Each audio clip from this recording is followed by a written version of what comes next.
Mis hermanos, es necesario aclarar antes que nada cuál es el mensaje que el Evangelio anuncia. Y esto es muy importante, sobre todo en una época como la nuestra, donde hay tanta confusión con respecto a esto. El Evangelio no es ese tipo de terapia religiosa que pretende ayudar a los demás haciéndolos sentir mejor consigo mismos. De hecho, pudiéramos decir que el verdadero Evangelio pretende hacer todo lo contrario. No es hacernos sentir mejor con nosotros mismos, sino más bien hacernos sentir pecadores y depravados merecedores del infierno. Tampoco es meramente un mensaje acerca del amor de Dios, aunque el amor de Dios se encuentra en el mismo centro del Evangelio. De hecho, si no fuera por el amor de Dios, no habría ningún Evangelio que predicar. Ahora, limitarnos a decirles a la persona Dios te ama o decirles Dios es amor, eso no solo no puede equipararse con la tarea de predicar el Evangelio, sino que puede distorsionar por completo el mensaje, como veremos en un momento. Tampoco predicamos el Evangelio cuando le decimos a las personas, Jesús quiere ser tu amigo, aunque ciertamente no hay nada más grandioso en este mundo que tener un amigo como Jesús. ¿Qué es entonces el Evangelio? Bueno, es la mejor y más extraordinaria noticia que un ser humano pueda escuchar jamás, pero comienza con la peor y más terrible de todas las noticias. Que todos nosotros nacemos en un estado de rebeldía y de pecado que nos lleva a violar continuamente la ley de Dios desde que nacemos hasta que morimos. Y por lo tanto, nosotros todos somos merecedores de la justa, perfecta e infinita ira de Dios. De hecho, cuando el apóstol Pablo comienza su exposición del Evangelio en Romanos capítulo 1, versículo 18, cuando él quiere explicar por qué es necesario el Evangelio, el apóstol Pablo no comienza diciendo Dios te ama y tiene un plan maravilloso para ti. Pablo comienza diciendo, tú necesitas el Evangelio porque la ira de Dios se revela desde el cielo contra toda impiedad e injusticia de los hombres que detienen con injusticia la verdad. La ira de Dios es el punto de partida del apóstol Pablo para predicar el Evangelio. La paga del pecado es la muerte, dice el mismo Pablo en Romanos capítulo 6, versículo 23. Ese es el miserable salario que todo hombre recibirá por sus pecados. La paga del pecado, el salario del pecado es la muerte. Y obviamente Pablo no se refiere únicamente a la muerte física. De hecho, ni siquiera eso es lo más importante. Pablo está hablando allí de la separación eterna de Dios en un lugar de condenación. Pero mis hermanos, es ahí precisamente donde entra en juego el mensaje del Evangelio. Porque ese Dios perfectamente santo, ese Dios perfectamente justo que no puede de ninguna manera pasar por alto el pecado, es también un Dios bueno y compasivo. Y para resolver ese gran problema del hombre pecador, sin pasar por alto su justicia, Él envió a alguien de valor infinito para que pagara nuestra deuda, sufriendo en nuestro lugar el castigo que todos merecíamos por nuestros pecados. Así que fue por eso que Cristo se hizo hombre.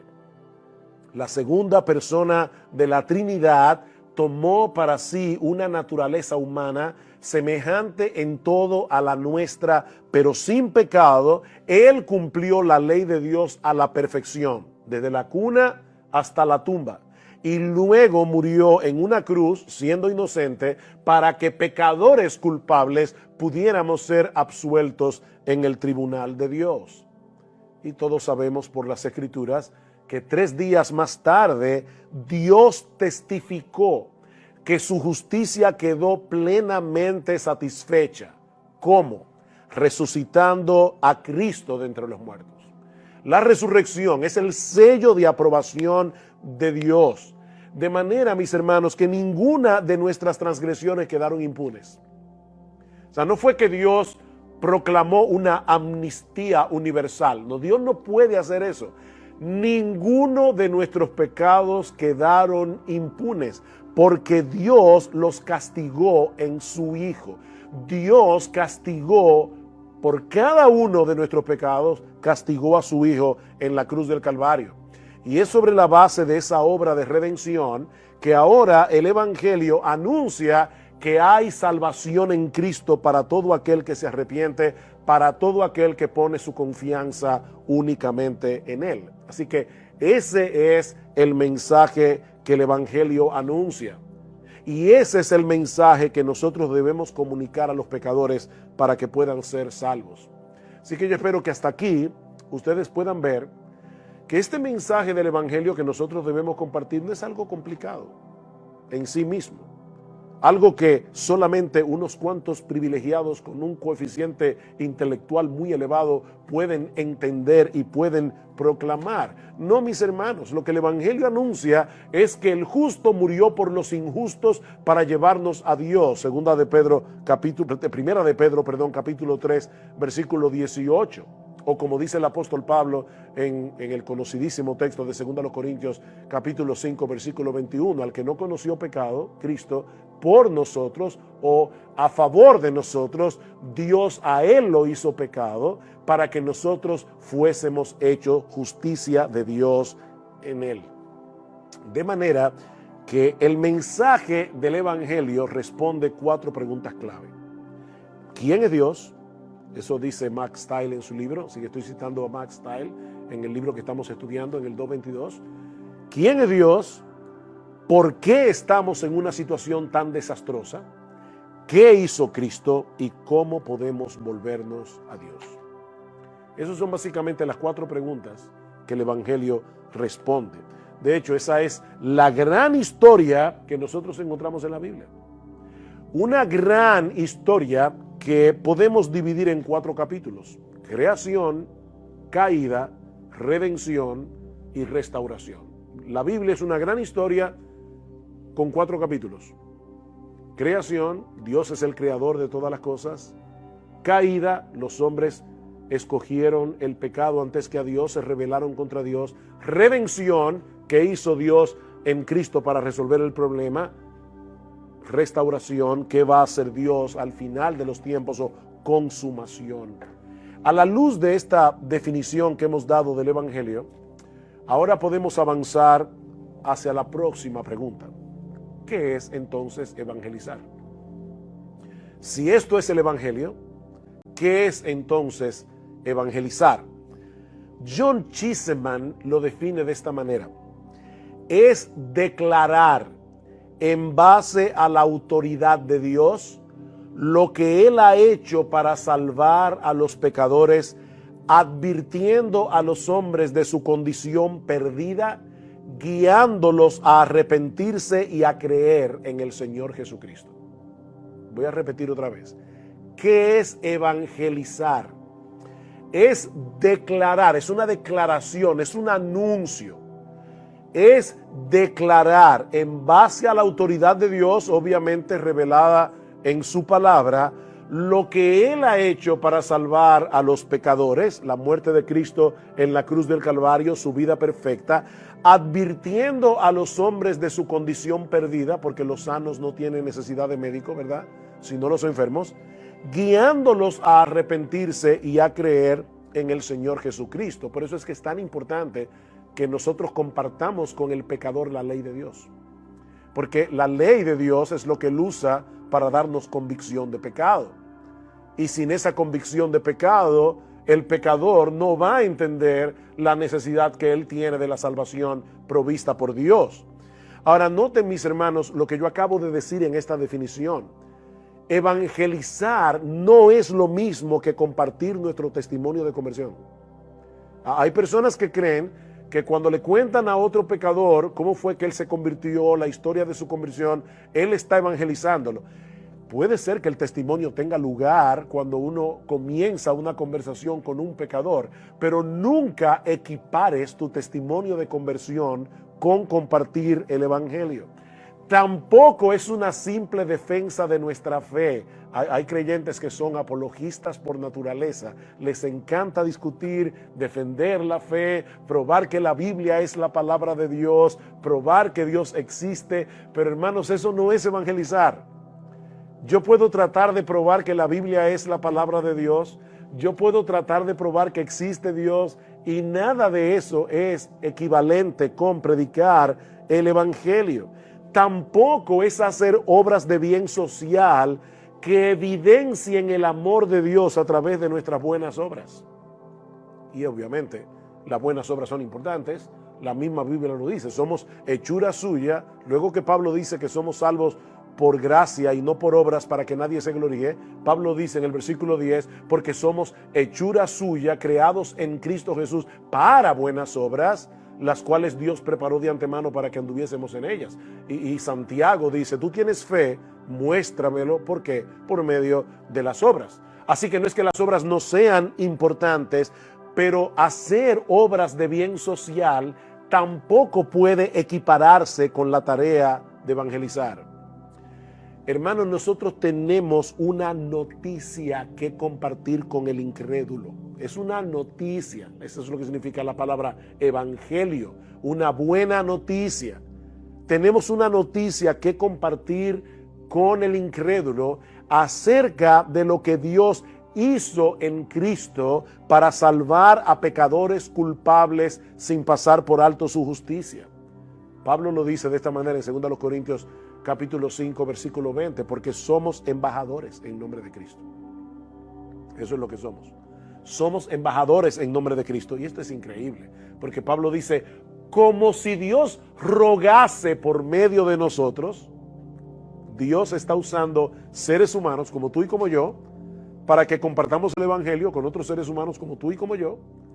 Os rogamos en nombre de Cristo, reconciliados con Dios. Y ahí es que Pablo añade al que no conoció pecado, por nosotros Dios a él lo hizo pecado, para que nosotros fuésemos hechos justicia de Dios en él. Así que evangelizar no es otra cosa que dar a conocer a los hombres el mensaje de reconciliación revelado en las Escrituras. Cuando ese mensaje de reconciliación no ha sido proclamado, el pecador no ha sido evangelizado. Si tú no le hablas a un pecador de la santidad de Dios, de la justicia de Dios, de su pecado, de la muerte de Cristo, del significado de esa muerte, y no lo llamas a la fe y al arrepentimiento, tú no has evangelizado a ese pecador. El hombre está en problema con Dios por causa de sus pecados, porque Dios en su justicia le dará a cada cual lo que merece, pero Él mismo proveyó el medio a través del cual su justicia quedó plenamente satisfecha y los pecadores pueden ser perdonados. La obra redentora de su propio Hijo, nuestro Señor Jesucristo, del cual nos apropiamos por medio del arrepentimiento y de la fe. Tercera pregunta. Ya hemos visto qué es el evangelio, hemos visto qué es evangelizar. Tercera pregunta. ¿Quiénes deben evangelizar? ¿Quiénes son los que tienen esa tarea? Y aquí, hermanos, nadie cuestiona el hecho de que la iglesia tiene la responsabilidad de propagar el mensaje del evangelio en todo el mundo. Y nadie cuestiona eso porque esa fue la orden expresa, ¿verdad?, de nuestro Señor antes de ascender a los cielos. Id y hacer discípulos a todas las naciones, bautizándolos en el nombre del Padre y del Hijo y del Espíritu Santo, enseñándoles a guardar todas las cosas que yo os he mandado. De paso, y esto no tiene que ver directamente con la evangelización, pero la evangelización es un fin en sí mismo. La evangelización es el primer paso del discipulado. Entonces yo no ando por ahí, ¿verdad?, pariendo hijos espirituales y luego dejándolos por sí solos. No, debemos seguir enseñándoles a guardar todas las cosas que el Señor nos ha mandado. Debemos ayudarlo a venir a ser parte de una iglesia local donde su alma va a ser nutrida, etcétera. Todo eso es parte del discipulado. Pero el punto es que Cristo ordenó esto de manera expresa. Lucas capítulo 24, versículo 46. Así está escrito. Y así fue necesario que el Cristo padeciese y resucitase de los muertos al tercer día, y que se predicase en su nombre el arrepentimiento y el perdón de pecados en todas las naciones, comenzando desde Jerusalén. Y eso fue precisamente lo que hicieron los discípulos en el libro de los Hechos. Y una y otra vez nosotros vemos cómo Lucas reseña en el libro de los Hechos el esfuerzo que hicieron los primeros cristianos para llevar el evangelio hasta lo último de la tierra, y aún el impacto de ese esfuerzo evangelístico tanto en Asia como en Europa. Pero la pregunta permanece en pie: ¿quién o quiénes deben llevar a cabo esa tarea? ¿Es esta una responsabilidad únicamente de los pastores? ¿O es esta una responsabilidad que solo tienen aquellos hermanos y hermanas de la iglesia a quienes Dios les ha dado un don especial, el don de evangelizar, y son ellos los que tienen que hacer este trabajo? ¿O Cristo espera que todos los suyos se envuelvan en el cumplimiento de la gran comisión de un modo u otro? La respuesta no es difícil, porque el Nuevo Testamento la revela claramente. ¿Sobre quiénes descendió el Espíritu Santo el día de Pentecostés? ¿Sobre los apóstoles? ¿O sobre todos los discípulos que estaban en el aposento alto? El Espíritu Santo descendió sobre todos los que estaban allí. Todos los creyentes, incluyendo las mujeres. Y de hecho Pedro dice, este es el cumplimiento de lo que profetizó Joel, cuando dice: el Espíritu Santo vendrá sobre todos, sobre vuestros hijos y vuestras hijas, y todos profetizarán. Y la idea es que cuando el Espíritu Santo viene, una de las obras que hace el Espíritu Santo en aquel sobre el cual es derramado es dar a conocer la palabra. Hay una conexión entre el derramamiento del Espíritu Santo y la predicación del Evangelio. Vayan conmigo a Hechos capítulo 1. Hechos capítulo 1, versículo 6. Dice que los discípulos que estaban reunidos en el aposento alto le preguntaban diciendo: Señor, ¿restaurarás en este tiempo el reino a Israel? Y él les dijo: no os corresponde a vosotros saber los tiempos ni las épocas que el Padre ha fijado con su propia autoridad, pero recibiréis poder. ¿Quiénes? Otra vez, ¿los apóstoles o los 120 que estaban reunidos allí? Recibiréis poder cuando el Espíritu Santo venga sobre vosotros, y me seréis testigos en Jerusalén, en toda Judea y Samaria, y hasta los confines de la tierra.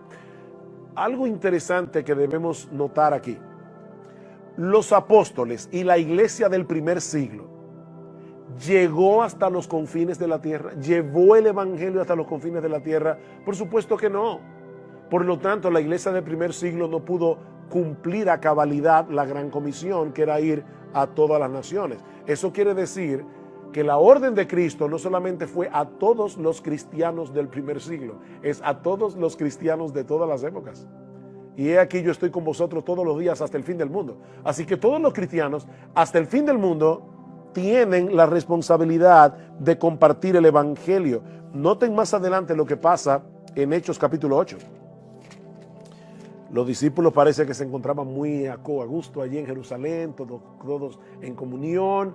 ¿Y qué hizo Dios? Envió una persecución. Y dice en el capítulo 8 del libro de los Hechos: y Saulo estaba de completo acuerdo con ellos en su muerte, en la muerte de Esteban. En aquel día se desató una gran persecución en contra de la iglesia en Jerusalén, y todos fueron esparcidos por las regiones de Judea y de Samaria, excepto ¿quiénes? Excepto los apóstoles. Aquí vemos un detalle interesante. Dios envía una persecución, todos los cristianos tienen que salir huyendo de Jerusalén, excepto los apóstoles. Así que los que salieron huyendo eran cristianos comunes y corrientes como tú y como yo. ¿Y qué pasó con ese grupo de cristianos donde no había ningún apóstol? Vamos a Hechos capítulo 11. Hechos capítulo 11, versículo 19. Ahora bien, ahora Lucas retoma la historia de Hechos 8 y dice: ahora bien, los que habían sido esparcidos a causa de la persecución que sobrevino cuando la muerte de Esteban, llegaron hasta Fenicia, Chipre y Antioquía, no hablando la palabra a nadie sino a los judíos. Así que sabemos que este grupo comenzó a predicar el evangelio, pero como todavía no tenían un concepto claro de hasta dónde iba a llegar el evangelio, se limitaban a hablar a los judíos. Pero había algunos de ellos, hombres de Chipre y de Cirene, los cuales al llegar a Antioquía hablaron también a los griegos, predicando al Señor Jesús. Y la mano del Señor estaba con ellos, y un gran número que creyó se convirtió al Señor. La iglesia de Antioquía, que vino a ser el gran centro misionero del Nuevo Testamento, no fue la iglesia de Jerusalén. Fue fundada por un grupo de creyentes comunes y corrientes donde no había ni un solo apóstol, y fue a esa iglesia que Dios usó para llevar el evangelio por toda Asia y por toda Europa. Así que, hermanos, todos tenemos la responsabilidad de compartir el mensaje del evangelio. Esa es la enseñanza explícita del Nuevo Testamento. ¿Qué dice Primera de Pedro capítulo 3? Estad siempre preparados para presentar defensa con mansedumbre y reverencia ante todo el que os demande razón de la esperanza que hay en vosotros. ¿A quiénes les dice eso el apóstol Pedro? A todos los cristianos de esa iglesia que estaban siendo perseguidos. Dice: cuando ustedes reaccionen como cristianos en medio de la persecución, eso va a levantar preguntas.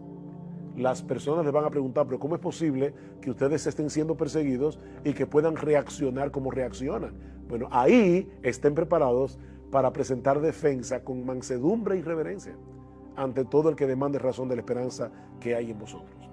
Ahora bien, hay algo que muchos cristianos suelen pasar por alto cuando hablamos de la responsabilidad de evangelizar. Sí, todos sabemos, y yo no tengo que hacer más esfuerzo para demostrarles que todos tenemos la responsabilidad de compartir el evangelio, pero hay algo que podemos fácilmente pasar por alto al hablar de ese tema, y es el hecho de que el evangelio que predicamos como individuos debe ser respaldado por una comunidad de creyentes que vive el evangelio. Lo que hacemos como individuo, lo hacemos en conexión con una comunidad a la cual pertenecemos, llamada la iglesia local. Esa es la clara enseñanza del Señor Jesucristo, por ejemplo, en Juan capítulo 13, versículo 34. ¿Recuerdan ustedes cuando el Señor le dice a los apóstoles: yo me voy y ustedes no me pueden seguir ahora? Bueno, Señor, entonces, ¿qué vamos a hacer nosotros mientras tanto? Dice el Señor en el versículo 34: un mandamiento nuevo os doy, que os améis los unos a los otros, que como yo os he amado, así también os améis los unos a los otros. De paso, un mandamiento nuevo. ¿Qué tenía de nuevo este mandamiento? Porque en el Antiguo Testamento el Señor dice: ama a tu prójimo como a ti mismo.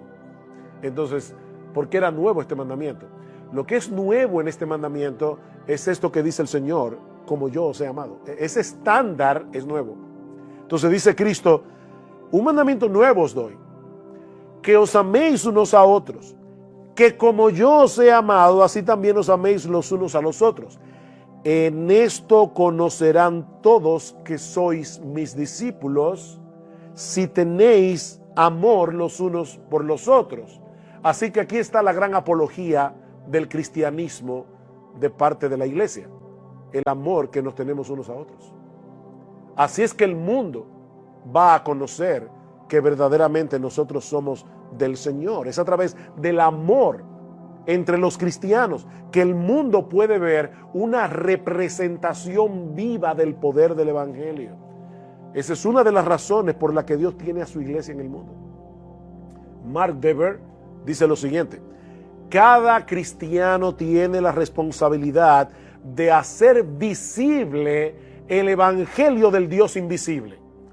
Y ahora añade: el amor de Dios de una forma suprema debe ser revelado en la iglesia. El amor de Dios de una forma suprema debe ser revelado en la iglesia. El tipo de evangelismo que el Nuevo Testamento presenta no es el de creyentes aislados dando testimonio de lo que Cristo hizo en ellos, no. El Dios invisible espera que su carácter se haga visible en el mundo a través de las iglesias locales. ¿Recuerdan 1 de Juan capítulo 4 versículo 12? Nadie ha visto jamás a Dios. Nadie ha visto jamás a Dios.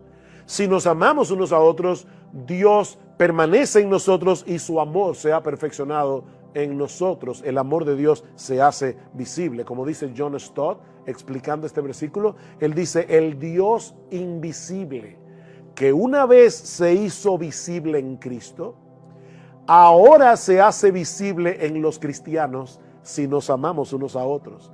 Esta es una declaración sorprendente, dice John Stott.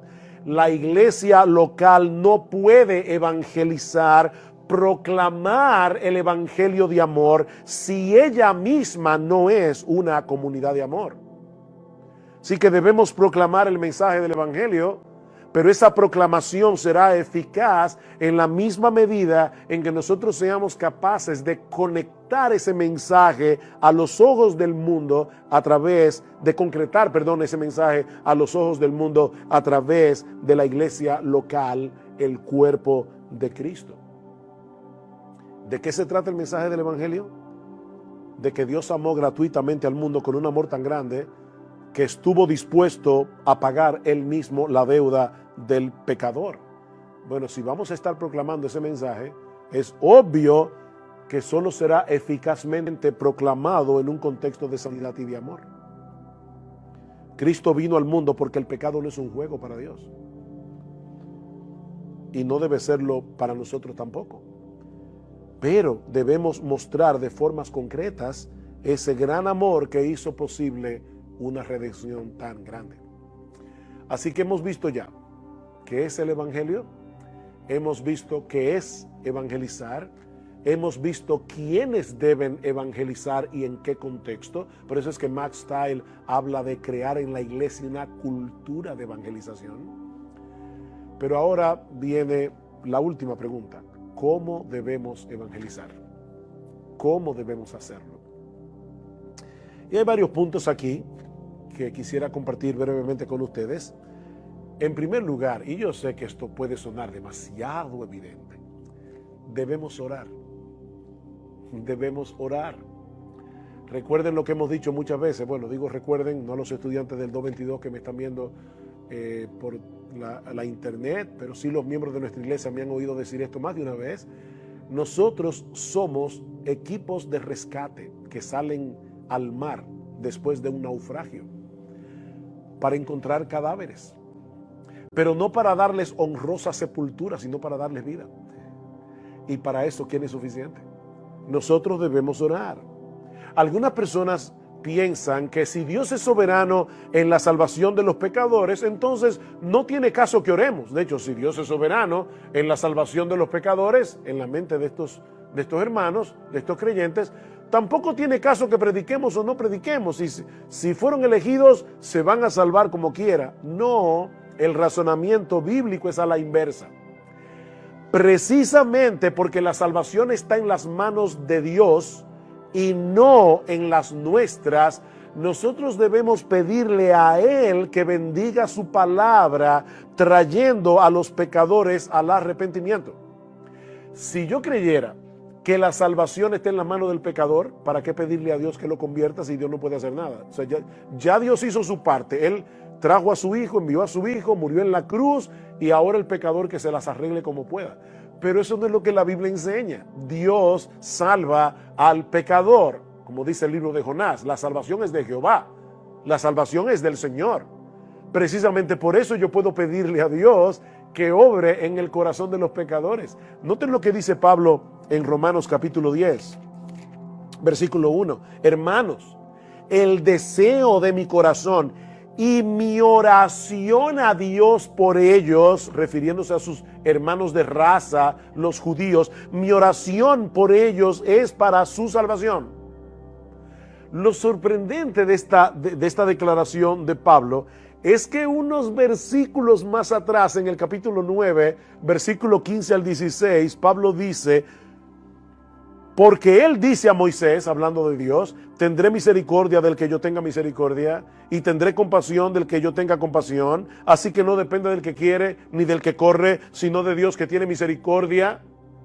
Pablo acaba de decir en los términos más claros posibles que Dios es soberano en la salvación. Sin embargo, él dice, pero yo le oro a Dios que salve a los pecadores. Porque, hermanos, Dios no solo eligió a los que se van a salvar, Dios también eligió los medios a través de los cuales serán salvados: la oración y la predicación de la palabra. La oración y la predicación de la palabra. Agradó a Dios salvar a los creyentes por la locura de la predicación. Es por eso que Pablo dice en 2 Timoteo capítulo 2 versículo 10, él dice, yo todo lo soporto por amor a los escogidos, para que ellos también obtengan la salvación que es en Cristo Jesús con gloria eterna.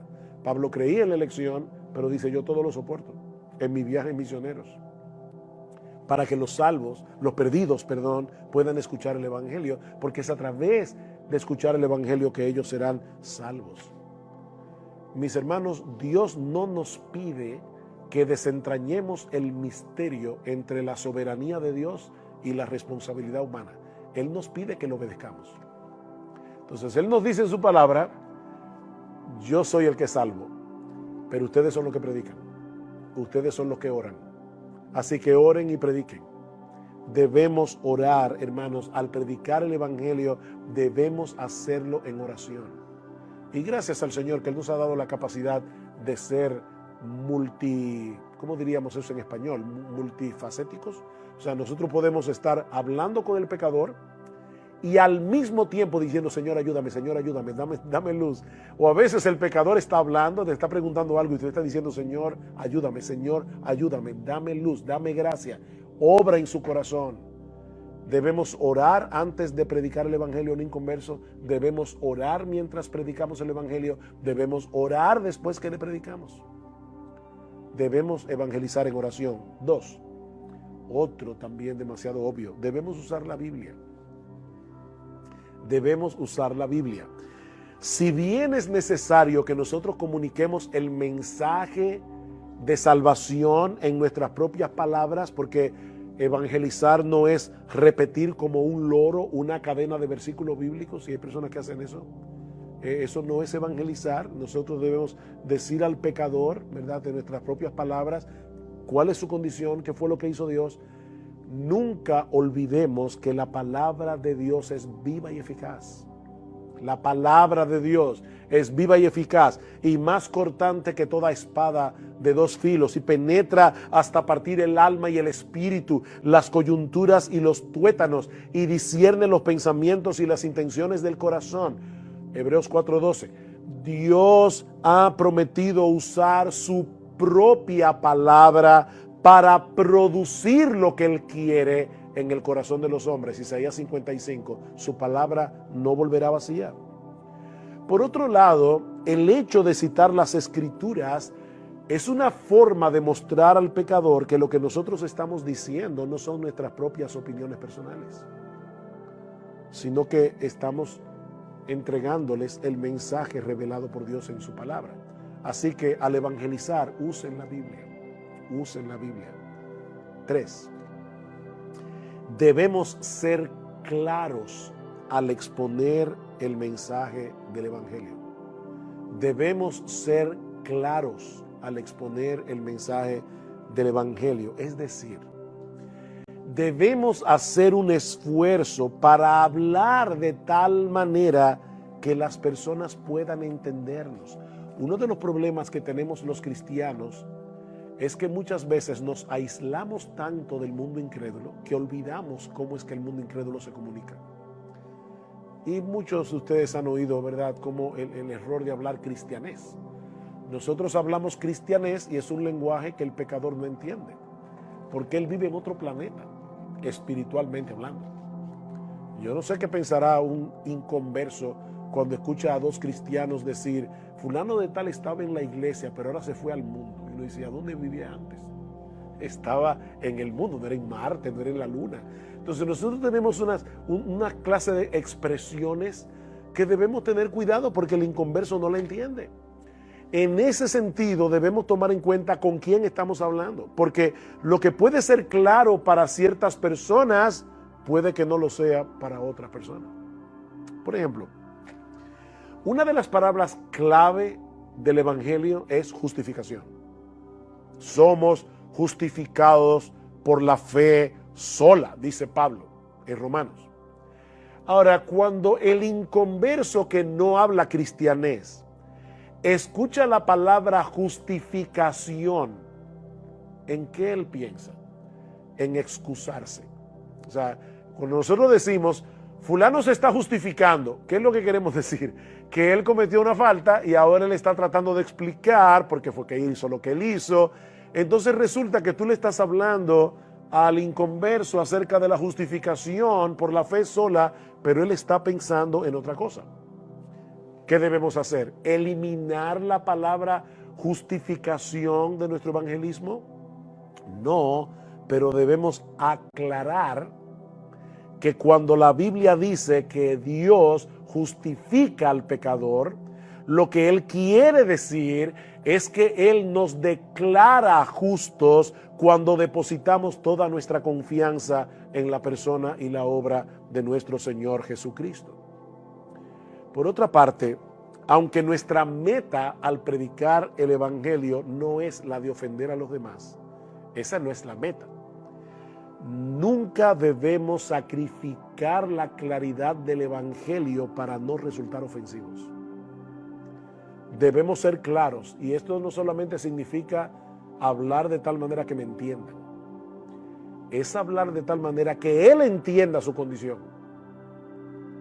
No debemos sacrificar la claridad para no ser ofensivos. Debemos hablar claramente del pecado.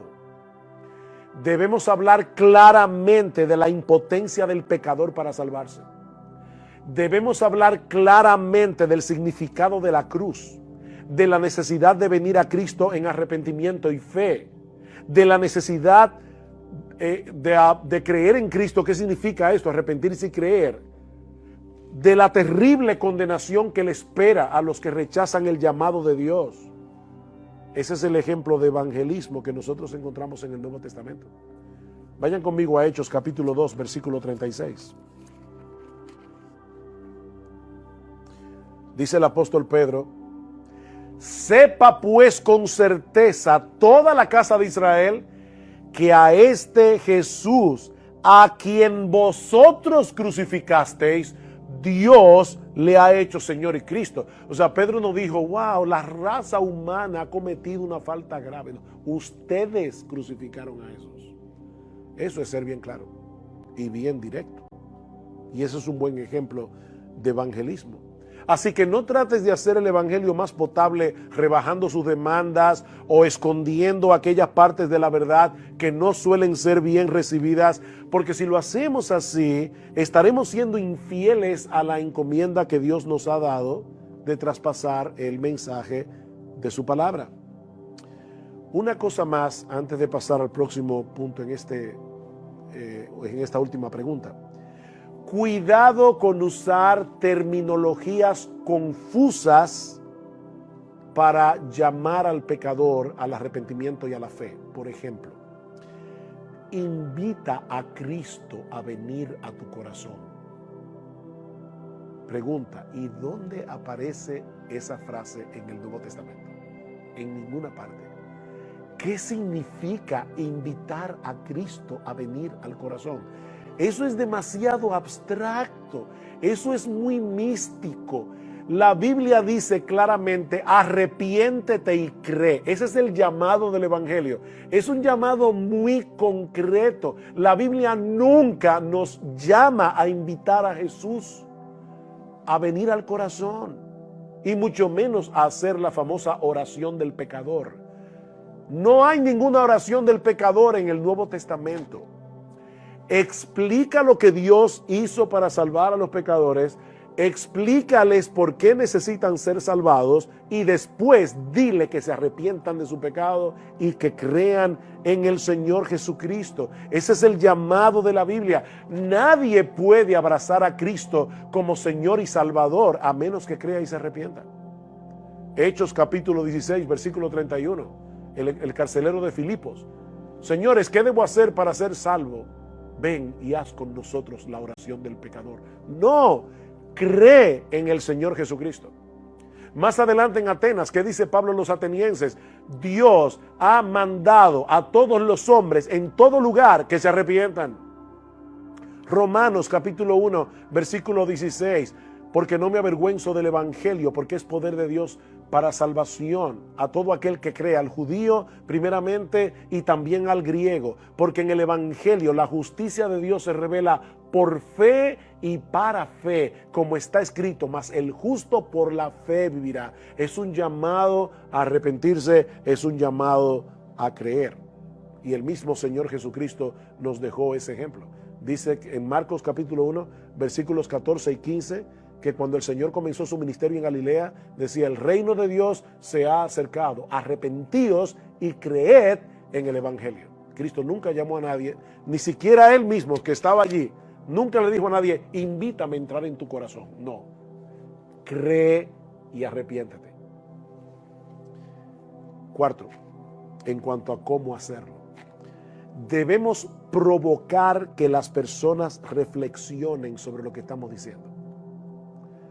Debemos provocar un diálogo. Obviamente yo estoy dando aquí una clase y lamentablemente no puedo recibir retroalimentación de parte de ustedes. No es la forma como a mí me gusta dar la clase, pero es el formato que tenemos en este curso. Pero cuando tú hablas con un pecador, no te pases una hora, telele. Tú estás conversando con él. Hazle preguntas. Provoca reflexiones. Eso es algo que el Señor hacía cuando trataba con las personas, moverlos a reflexionar. Por ejemplo, Mateo capítulo 21. Mateo capítulo 21, versículo 32 en adelante, el Señor dice aquí, escuchad esta parábola, dice en el versículo 33. Había una vez un hacendado que plantó una viña, la cercó con un muro. Ustedes conocen la historia y dice después al final de la historia, cuando venga pues el dueño de la viña, ¿qué hará a esos labradores? Y ellos le dijeron, llevará a esos miserables a un fin lamentable y arrendará la viña a otros labradores que le paguen los frutos a su tiempo. Jesús le dijo, ¿nunca leísteis en las Escrituras la piedra que desecharon los constructores esa en piedra angular se ha convertido? Y luego les dice cómo el Señor va a quitar el reino a los judíos para dárselo a los gentiles. Pero ¿qué es lo que hace el Señor?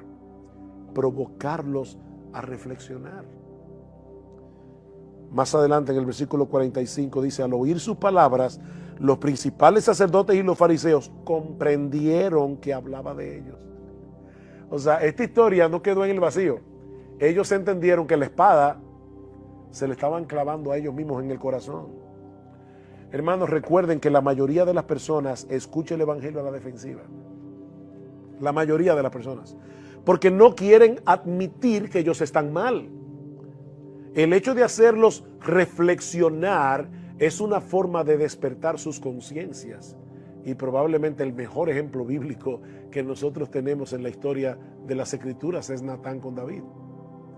Cuando Natán llega donde David y le dice, déjame contarte una historia. Mira, había un hombre rico que tenía muchísimas ovejas y tú no sabes lo que hizo.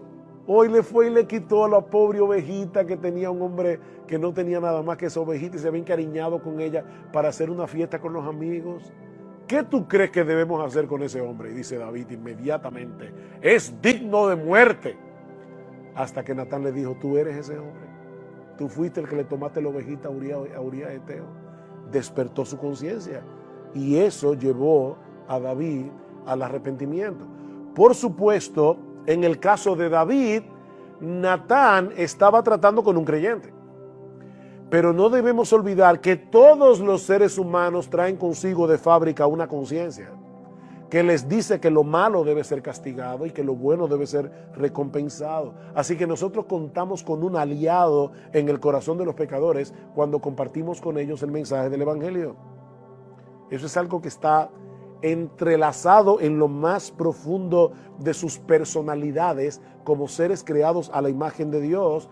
Así que debemos apelar a sus conciencias haciéndoles preguntas. A veces yo, cuando estoy conversando con alguien del Evangelio, le digo: ¿a ti no te molesta que los malhechores se salgan con la suya? ¿A ti no te molesta que los políticos corruptos hagan y deshagan y nadie les puede poner la mano? Y todo el mundo inmediatamente dice: claro que me molesta. Entonces tú quieres justicia para los demás. ¿Y qué tú crees que van a hacer contigo cuando tú te presentes en el tribunal de Dios? Entonces esas preguntas ayudan al inconverso a decir: no son los políticos los que están en problemas solamente, yo estoy en problemas. Entonces, provócalos a reflexionar. Una última sugerencia es que al evangelizar debemos usar la iglesia. Al evangelizar debemos usar la iglesia. Evangelizar no es lo mismo que invitar a una persona a los servicios de adoración en la iglesia, pero es perfectamente apropiado y recomendable que invitemos a las personas a venir a nuestros servicios de adoración. No solo para que se expongan a la predicación de la palabra, sino también para que ellos puedan interactuar con el pueblo de Dios. Y eso probablemente, si la iglesia es una iglesia sana, repito, si la iglesia es una iglesia sana, eso los va a ayudar a vencer algunos prejuicios. Ahora bien, esa no es la única manera en que nosotros podemos usar la iglesia en nuestra labor evangelística. Los incrédulos no solo necesitan escuchar el mensaje del evangelio predicado desde el púlpito, ellos también necesitan observar cómo es que ese evangelio opera en la vida de las personas que lo profesan. Y eso ya lo dijimos antes. Juan capítulo 13 de nuevo, versículos 34 al 35, que os améis unos a otros, así el mundo conocerá que sois mis discípulos. Y luego en Filipenses capítulo 2, versículos 14 y 15, dice el apóstol Pablo: haced todas las cosas sin murmuraciones ni discusiones, para que seáis irreprensibles y sencillos, hijos de Dios sin tacha, en medio de una generación torcida y perversa, en medio de la cual resplandecéis como luminares en el mundo. Ustedes son las luces que el mundo tiene, pero el mundo tiene que verlos. Por eso me encanta esta definición que Max Stiles da de la iglesia en su libro, de la iglesia local. Dice: ¿qué es una iglesia local? Es una asamblea de cristianos nacidos de nuevo, bautizados, que hacen un pacto en amor para reunirse regularmente bajo la autoridad de las Escrituras y el liderazgo de los ancianos para adorar a Dios, ser una imagen visible del Evangelio y al final dar gloria a Dios. Eso es la iglesia local. Nosotros debemos dar una imagen visible del Evangelio. En ese sentido, hermanos, todo lo que la iglesia hace debe ser un reflejo del Evangelio. Cuando los pastores oran en el culto, debe ser un reflejo del Evangelio. Cuando cantamos los himnos, mi gran queja con mucha de la adoración contemporánea es que son himnos muy bonitos, pero no tienen Evangelio. No le explican al pecador que son pecadores y que necesitan la cruz. La mayoría, o para no ser injusto, muchos de los himnos contemporáneos hablan del amor de Dios, del poder de Dios, del cuidado de Dios, de qué hermoso es Dios. Pero nada de eso va a llevar a un pecador al arrepentimiento, a menos que entienda que está en problemas con ese hermoso Dios y que Él diseñó un plan de salvación a través de la cruz. Así que nuestros himnos deben ser evangélicos, deben conllevar el mensaje del evangelio. La predicación de la palabra. ¿En cuántos púlpitos, hermanos, se está predicando hoy un mensaje terapéutico o un mensaje moralista en vez de predicar el evangelio? Así que los pecadores van a la iglesia y no escuchan el evangelio, lamentablemente. Lo que estamos diciendo es: trae al pecador a la iglesia para que él oiga el evangelio cuando oramos, para que Él oiga el Evangelio cuando cantamos, para que Él oiga el Evangelio cuando predicamos, para que Él vea el Evangelio cuando celebramos la Santa Cena, para que Él vea el Evangelio a través del bautismo. Es que todo debe ser un reflejo del Evangelio. Pero el papel de la iglesia en el evangelismo no se limita a lo que sucede los domingos en el servicio de adoración. Mark Dever dice: sí, tú debes invitar a las personas a los servicios en la iglesia y a los eventos evangelísticos especiales, pero debes considerar también traerlos a tu propia vida y a las interacciones de relaciones que existen en tu congregación. Invítalos a tu vida, no solamente a la iglesia. Hermanos, ese es el gran reto de los cristianos: ser distintos sin aislarnos. Ser distintos sin aislarnos. De Cristo se dice en la Escritura que era amigo de pecadores. Mateo capítulo 11, versículos 16 al 19. Él era amigo de pecadores. Sin embargo, en Hebreos capítulo 7, versículo 26, dice que era separado de los pecadores. Por fin, ¿Cristo era amigo de los pecadores o era separado de los pecadores? Sí, las dos cosas. Ambas cosas eran verdad con respecto a Cristo y debe serlo con respecto a nosotros. Yo creo que el punto está en entender que nosotros no vivimos para nosotros mismos. Porque no vivimos para nosotros mismos es que somos distintos. Pero esa es la misma razón por la que no debemos aislarnos. Estoy leyendo un libro escrito por una hermana que antes fue lesbiana y que fue activista feminista, profesora de literatura inglesa en la Universidad Rosaria Butterfield, y ella nos cuenta cómo ella conoció al Señor, una persona súper intelectual, y sin embargo ella nos cuenta cómo en una ocasión ella escribió un artículo en el periódico de su ciudad en contra de los cristianos. La respuesta que recibió lamentablemente de los cristianos fue increíblemente airada, diciéndole que ellos van a estar contentos cuando la vean ardiéndose en el infierno. Hasta que un pastor le escribió una carta muy razonable y muy amorosa. Y dice ella: esa fue la única carta que yo respondí. Ese pastor la invitó a su casa a cenar junto con su esposa. Y dice: ellos se hicieron mis amigos. Y no solamente se hicieron mis amigos, dice ella, se hicieron amigos de mis amigos. Que ya ustedes se pueden imaginar con qué grupo ella se desenvolvía. Ella vivía con su pareja. Y poco a poco, dice, yo me di cuenta que ellos no se habían acercado a mí como un proyecto evangelístico. Ellos estaban interesados en mí como persona. Y la ganaron para el Señor. Y ahora Rosaria Butterfield es la esposa de un pastor que está escribiendo libros para ganar a otros para Cristo dentro de su comunidad LGBT, de su antigua comunidad LGBT. Entonces, hermanos, nosotros somos sal y luz del mundo, y eso no se puede hacer por control remoto.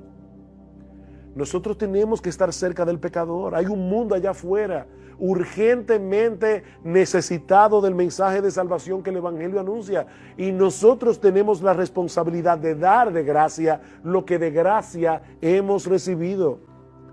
Es por eso que es tan importante crear una cultura de evangelismo en la iglesia, como Max Stiles demuestra en su libro. El evangelismo no es un programa. Las personas dicen: entonces, ¿cuál es el programa que esta iglesia tiene para evangelizar? No, esta iglesia no tiene ningún programa para evangelizar. Esto no es un asunto de programa, es un estilo de vida. Es un estilo de vida que un grupo de creyentes que ama a Cristo y ama a los perdidos está dispuesto a asumir, saliendo de su zona de comodidad para alcanzar a los perdidos con el Evangelio. Es de eso que se trata todo esto. Nuestra responsabilidad no es convertir a los pecadores, gracias al Señor. Esa no es nuestra responsabilidad. Eso solo puede hacerlo Dios. Pero Él nos ha dado el privilegio de ser embajadores para rogar en su nombre a los pecadores que se vuelvan a Él. Y ahora escuchen la parte más impresionante de esto. Cuando nosotros nos envolvemos en el evangelismo personal, no solo pecadores pueden ser salvados y traídos de la muerte a la vida, sino que también nosotros mismos recibiremos el beneficio de un mayor entendimiento de las riquezas que tenemos en Cristo. Cuando tú predicas el Evangelio, tú afianzas el Evangelio en tu propio corazón. Por eso quiero concluir la clase con esta cita de Max Style que me impactó profundamente cuando la leí. La evangelización es más grande de lo que podemos ver. Recuerda la promesa de Dios. Él te está dando a ti un entendimiento más completo de las riquezas que tenemos en Cristo cuando evangelizas. El evangelio es como un potente rayo de luz que está revelado en las Escrituras. Ese rayo potente de luz contiene elementos muy variados que los creyentes debemos aprender a apreciar.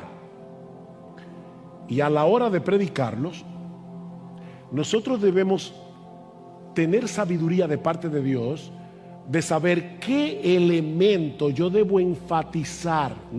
Noten que no estoy diciendo que voy a predicar solo de ese elemento. Yo estoy diciendo no sobresimplifiquen el evangelio.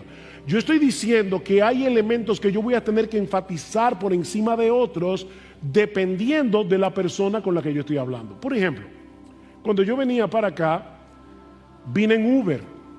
Y yo veo que el taxista lleva un rosario colgando en su espejo retrovisor. Le digo, amigo, ¿te puedo hacer una pregunta? ¿No te ofende? No. Dígame, ¿qué significa para usted ese rosario? Y ahí, obviamente, comenzó una conversación acerca del evangelio. Pero entonces yo le digo, como él me explicó que ese carro no era de él, que ese rosario era de su cuñada, digo, bueno, no por aquí la cosa. Déjame entonces hacerte otra pregunta. Mira, si tú te murieras hoy, Dios no lo quiera, ¿qué pasaría con tu vida? Yo siempre le digo a los taxistas, mira, decía alguien que en la vida hay solo dos cosas seguras, la muerte y los impuestos. Eso decía Benjamin Franklin. Y en países como los nuestros se puede evadir los impuestos, pero no la muerte. Y en ningún país se puede evadir la muerte. ¿Qué pasaría contigo si te mueres? Yo no tengo ningún problema con eso. Ajá. ¿Y por qué no? Porque yo creo en Dios y yo no he hecho nada malo. Entonces ya yo veo, fíjense, ya él me dio una respuesta que me ayuda a saber cuál es el elemento del evangelio que yo voy a tener que enfatizar.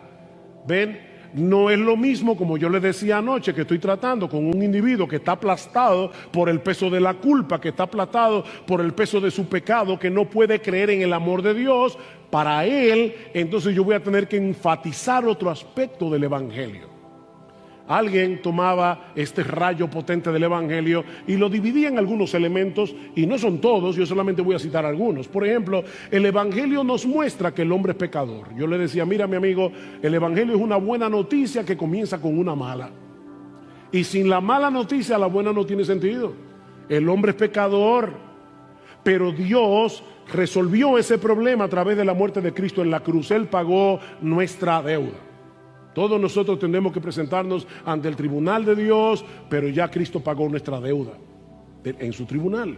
2, el evangelio nos muestra que la resurrección de Cristo es la victoria final sobre la muerte y el pecado. Ustedes saben cuántas personas viven deprimidas porque piensan en la muerte y eso los aplasta. Entonces yo tengo que enfatizar la victoria que Cristo tuvo sobre la muerte y que nos hace a nosotros por la fe partícipes de esa victoria. Ese es otro elemento del evangelio. El evangelio nos muestra que la obra de Cristo en la cruz resuelve los problemas más profundos de una humanidad caída que está cosechando con creces los resultados de su extravío. Hay inconversos que ven claramente que el mundo está mal, pero no saben cómo resolverlo. Ellos también tienen anhelo de justicia. Ellos también quisieran que las cosas fueran diferentes, pero no saben dónde está la solución. El evangelio, por supuesto, nos muestra en la obra de Cristo en la cruz el sorprendente amor de Dios por un mundo que lo aborrece. Ustedes saben cuántas personas en el mundo se sienten solas, que nadie los ama, que nadie se preocupa por ellos. Por supuesto, eso no quiere decir que ahora yo voy a venir a una de estas personas y le voy a decir, Dios te ama y tiene un plan maravilloso para ti. No, el evangelio es más que eso, pero ya yo sé que yo voy a tener que poner delante, muy delante, el amor de Dios que proveyó tal salvación en Cristo, porque esa persona necesita oír eso. Podemos decir muchas otras cosas, pero yo creo que estas son suficientes para darnos una idea de algunos de los elementos contenidos en el potente rayo de luz del Evangelio. Así que, jóvenes, nosotros debemos tratar de adquirir un entendimiento cada vez mejor del Evangelio, cada vez mejor de los componentes del Evangelio, como también debemos tratar de entender la audiencia a la que le estamos predicando el Evangelio, para usar incluso un lenguaje o un argumento que sea apropiado para la audiencia. Déjenme darles 3 ejemplos sencillos, sacados de la misma Biblia. ¿Ustedes recuerdan cuando el Señor Jesucristo se enfrentó con los saduceos en Lucas capítulo 20?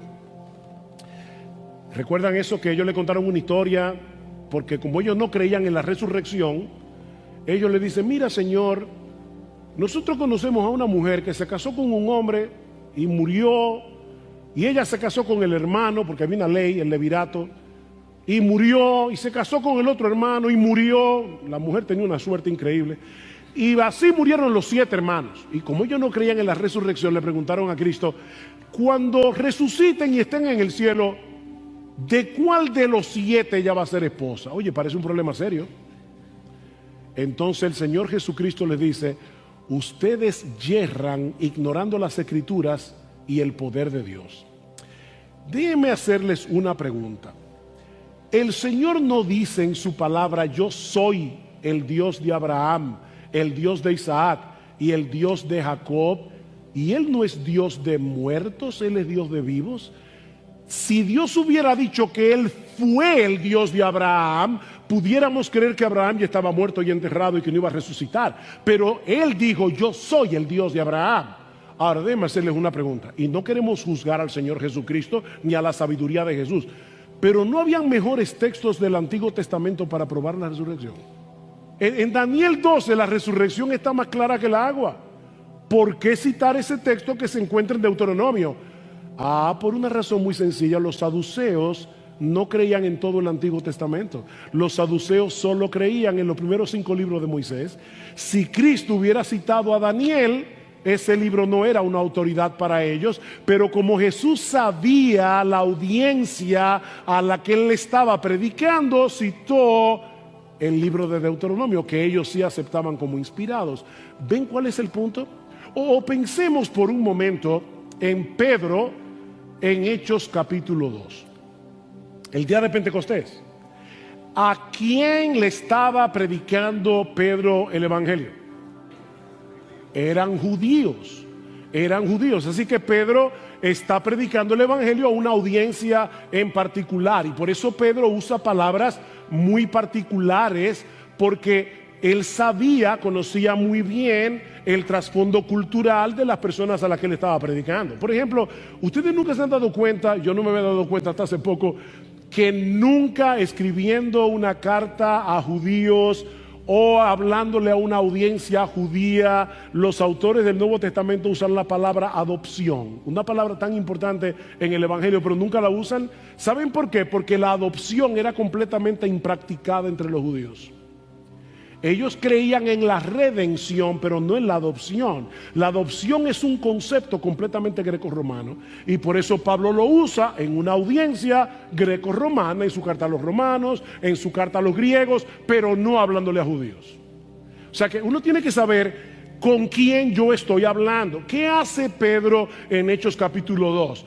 Bueno, lo primero que hace es una apología de lo que está sucediendo allí. El Espíritu Santo desciende del cielo, los que estaban allí comenzaron a hablar en lenguas. ¿Y cuál fue la acusación? Están borrachos. Y Pedro dice: no, son las 9 de la mañana, ¿cómo van a estar borrachos a esta hora? Si fuera ahora tal vez sí, pero en aquella época. Esto es lo que dijo el profeta Joel. ¿Y por qué Pedro cita al profeta Joel? Bueno, porque eran judíos, porque ellos creían en el Antiguo Testamento, ellos aceptaban esas escrituras como una autoridad.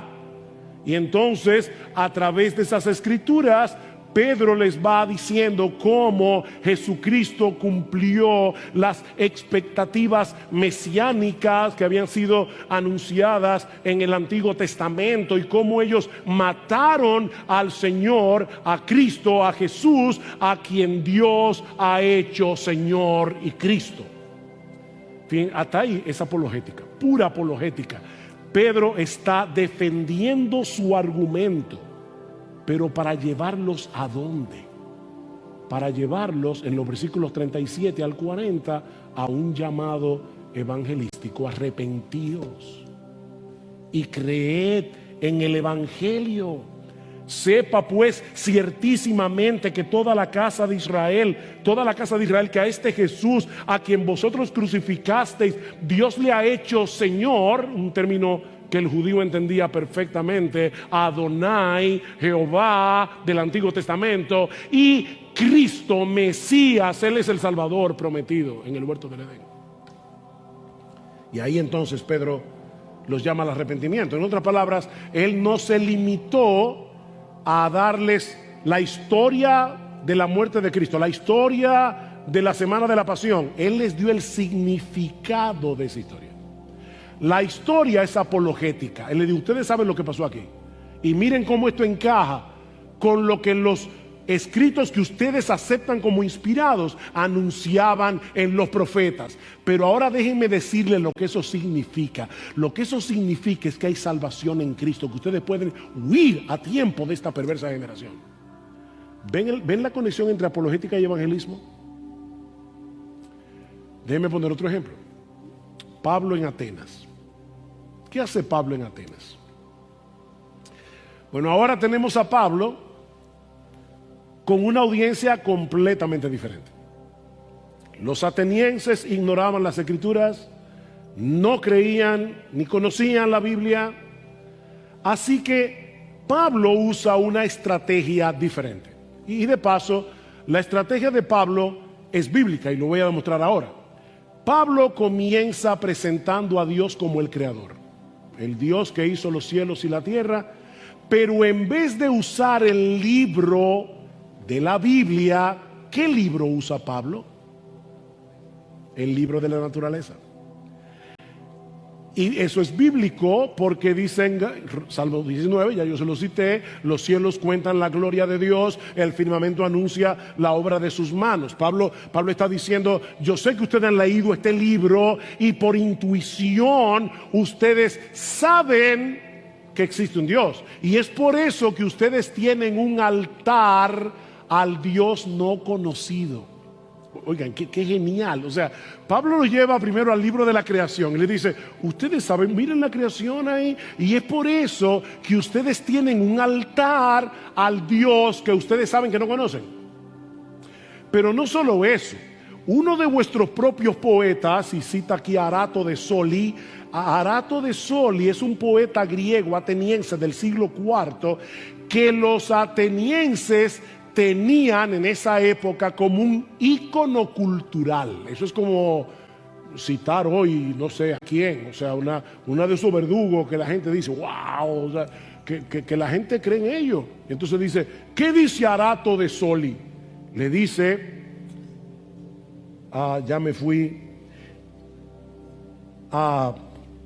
de una sangre ha hecho todo el linaje de los hombres para que habiten sobre toda la faz de la tierra, y les ha prefijado el orden de los tiempos y los límites de su habitación, para que busquen a Dios, si de alguna manera palpando puedan hallarle, aunque ciertamente no está lejos de cada uno de vosotros, porque en él vivimos, nos movemos y somos, como algunos de vuestros propios poetas también han dicho, porque linaje suyo somos.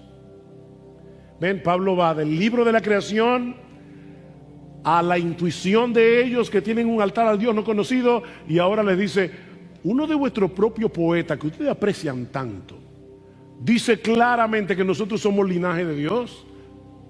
Y ahora entonces Pablo, que ha despejado el camino, le muestra a los atenienses que ese Dios que ellos no conocen se ha revelado y es conocible plenamente en la persona.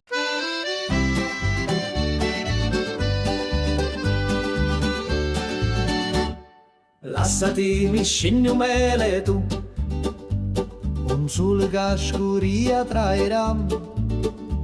Mi dissi vieni con me stasera, una sera che pari a magia, una cantina che durava musto, lo cuore mio, io ci detti tutto.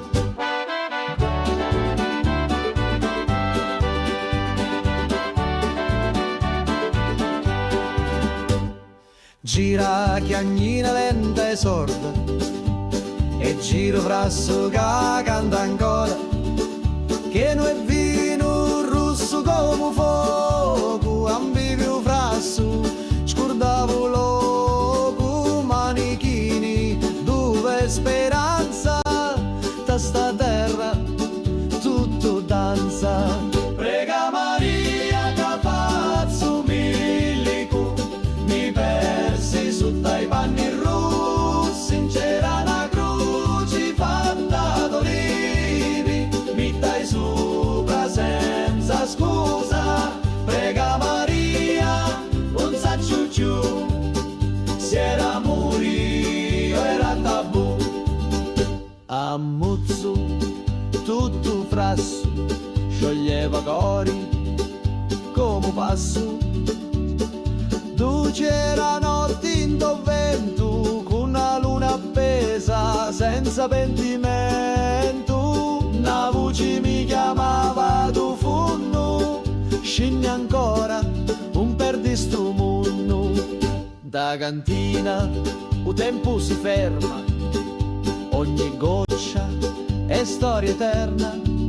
Cutti a me lato, cutti a me cori, sti stidi cacciato non mori. Scuro fora, ma luci dentro, a voci to, sempre mi senta. Prega Maria che pazzo milico, mi persi sotto i panni rossi, in c'era una croce fatta d'olivi, mi dai sopra senza scusa. Prega Maria, non sa ciucciù, se era morio era tabù.